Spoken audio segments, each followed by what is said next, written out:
Kenapa umat Kristen mentuhankan Yesus? Sebelum itu kita harus tahu asal-usul kata Tuhan terlebih dahulu. Satu, dari bahasa Melayu kuno.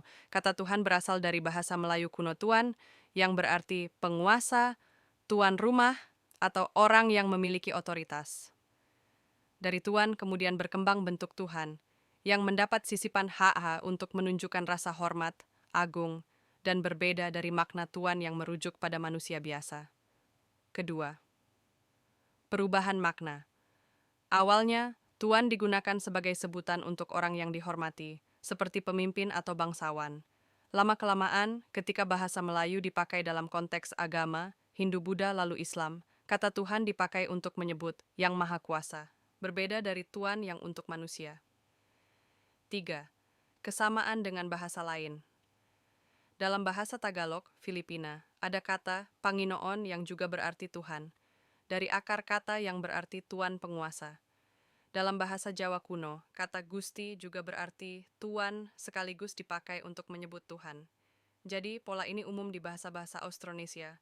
Kata yang berarti Tuan Penguasa berkembang menjadi sebutan untuk Yang Ilahi. 4.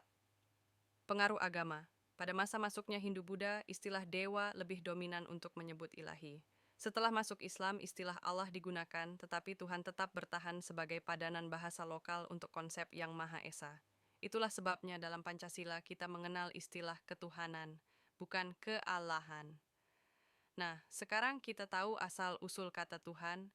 Sekarang kita cari tahu siapa yang pertama kali menggunakan kata Tuhan. 1. Asal dari Tuan, Tuhan. Seperti saya jelaskan sebelumnya, kata ini asalnya dari tuan, penguasa, majikan, orang terhormat.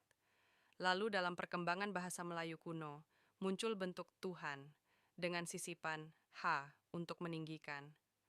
Pada tahap awal, Tuhan belum berarti Yang Maha Esa, melainkan orang berpangkat tinggi atau yang dihormati.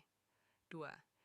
Jejak tertulis paling awal dalam prasasti-prasasti Melayu kuno abad ke-7 sampai 10 M, misalnya prasasti Kedukan Bukit, Talang Tuwo, Karangbrahi, dari zaman Sriwijaya. Kata Tuhan dipakai untuk menyebut pejabat atau bangsawan. Contoh, Tuhan sama dengan Tuan Penguasa.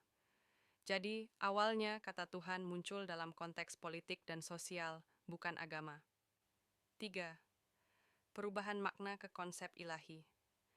Pada masa penyebaran agama Hindu-Buddha, istilah utama untuk ilahi adalah dewa, bukan Tuhan.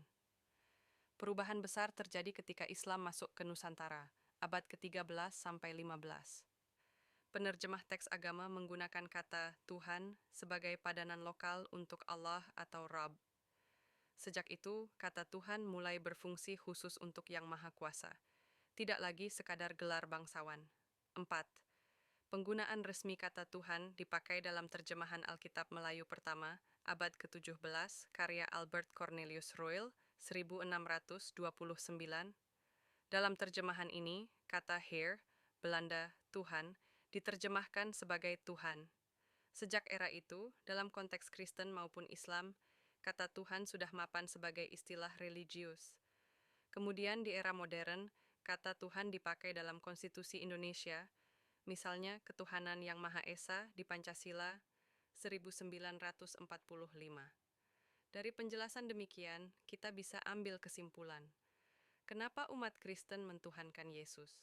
Sebab Yesus adalah firman Allah yang menambahkan kodrat manusia untuk menjadi imam, nabi, dan raja.